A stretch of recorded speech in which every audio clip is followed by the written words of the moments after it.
Welcome to this deep dive.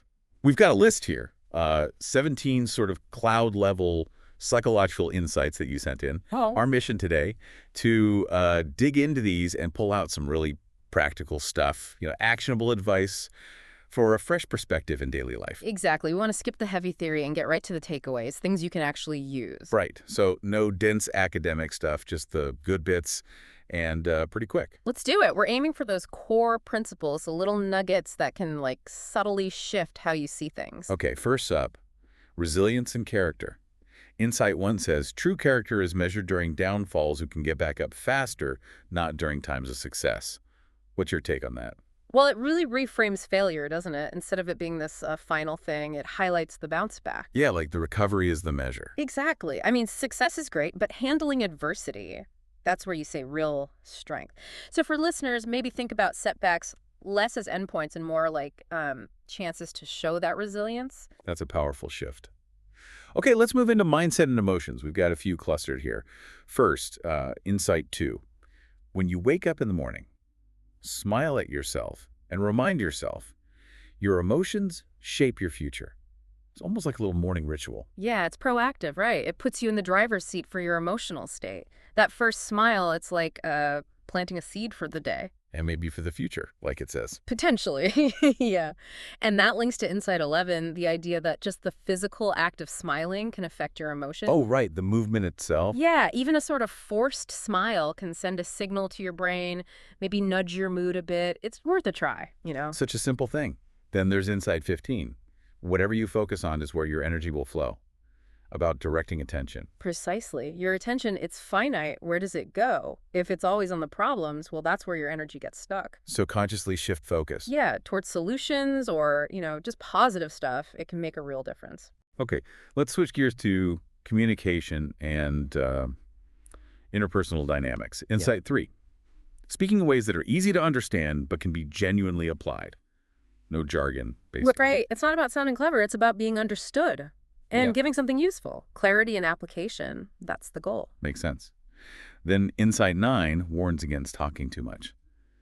Speak only as much as necessary because excessive talking increases the chances of making mistakes. Huh. Maybe a good reminder for, well, everyone sometimes. Definitely. Less is more, perhaps. Yeah, mindful speaking reduces errors. And related to that is Insight 8. If others have already judged you, don't waste time explaining yourself to them.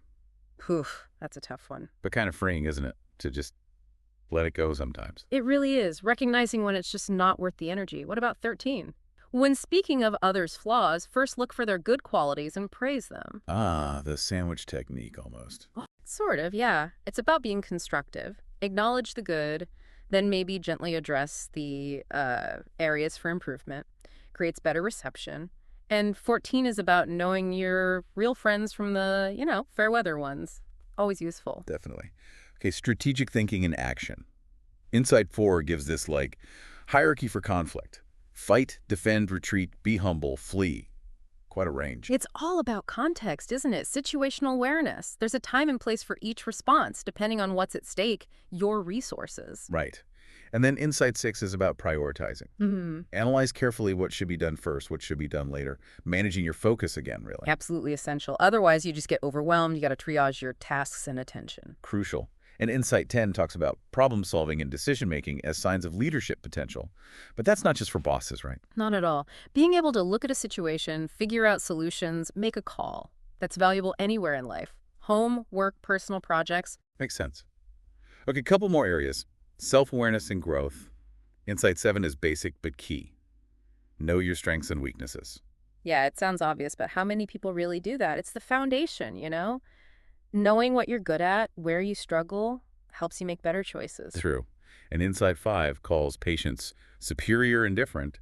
High praise for patience. In our world of instant everything, yeah, it really stands out. It's about perseverance, thinking long-term, not just reacting. Then there's acceptance and adaptability. Yeah. Insight 12.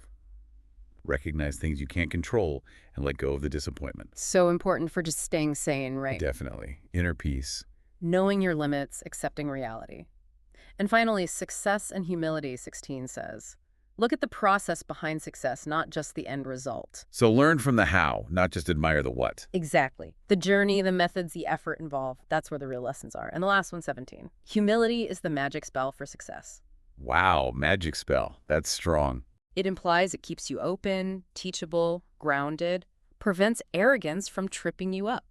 So taken together, these 17 points, they really cover a lot of ground for navigating life. They really do. Mindset, action, relationships, self-awareness.